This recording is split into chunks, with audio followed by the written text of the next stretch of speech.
My name is Amanda Shank, and I'm a member of Midwest Preternatural Research.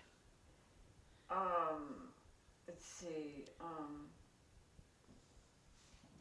What do you believe is a good philosophy for ghost hunting? I believe you should approach it scientifically, using equipment such as video cameras, voice recorders to catch your EVPs. I don't look at it from a psychic approach. I believe people are psychic, but I believe you have to back it up with scientific evidence, otherwise it's not guaranteed proof. Thank you. Okay. Share with us some of your favorite spots. Well, my favorite location publicly was probably the St. Augustine Lighthouse.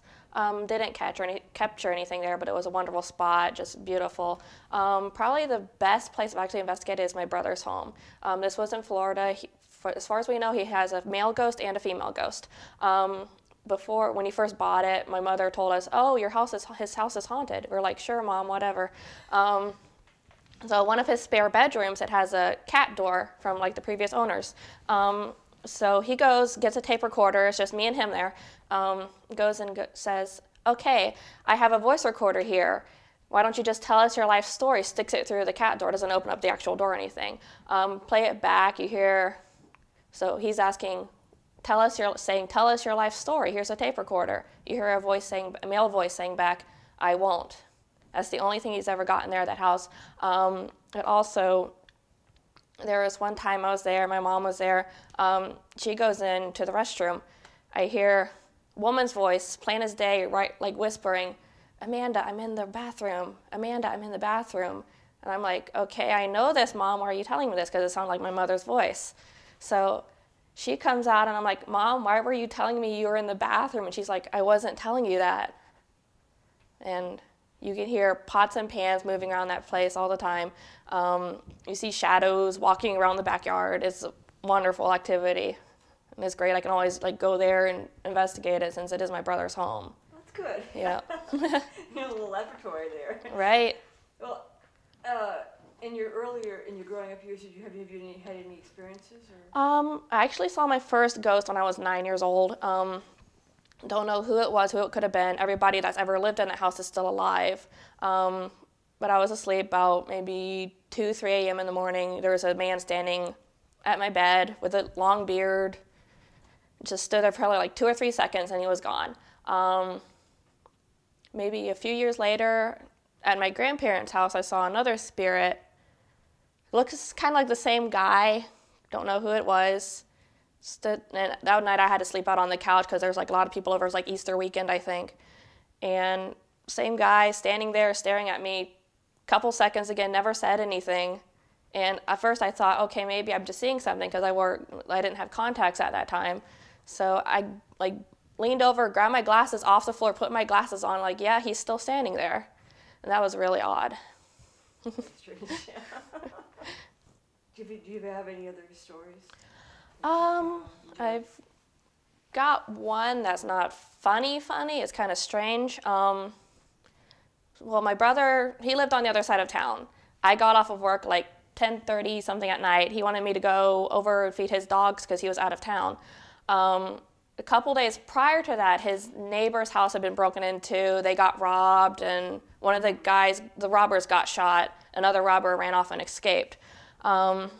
So I'm like, oh, great, I have to go to a bad neighborhood 11 o'clock at night to go feed his dog. So I went over there, took care of the dogs. I was leaving, shut the door. I see my shadow in the door. I see a taller shadow behind me, probably a foot taller than I am. I'm like, oh, great, one of the robbers came back and they're going to go kill me now. And I turn around, there's nobody behind me. Oh, God, you must have scared me. Yeah, so I'm like, oh, well, at least that time it was a ghost and not a criminal. Yes. But that was very odd. Tell us more about the lighthouse. The lighthouse, I mean, I could tell you history about it, but I've never had anything happen there myself. I know that 3 girls drowned in the river next to it, and they're reported to roam the house. There's also a guy that hung himself supposedly from one of the storage rooms, I believe. And And I know a lot of groups have captured good evidence there, but I never have myself.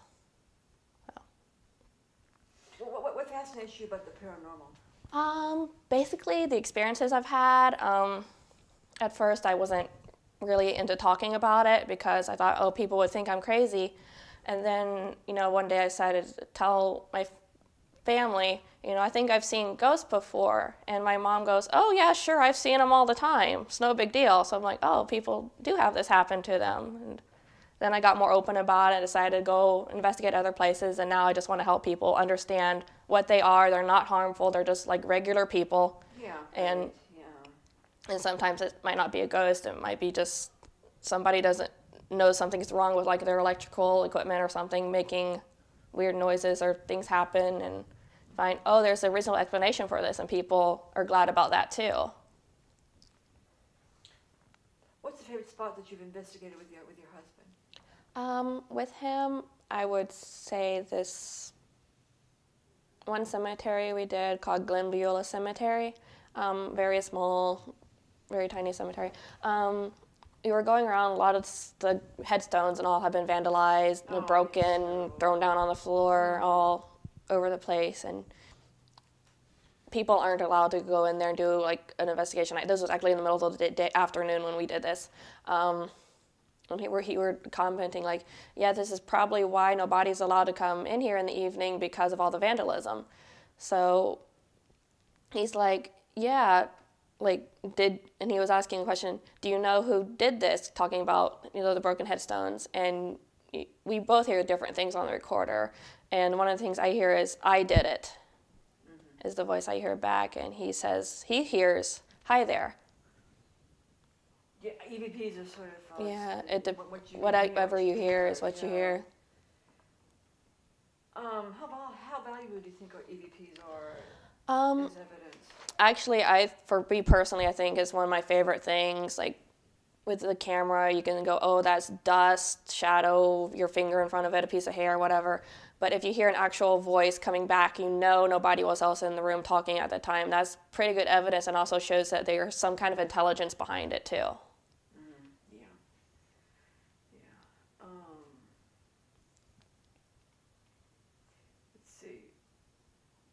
Sometimes EVPs are residual energy. Right. How do you tell the difference sometimes?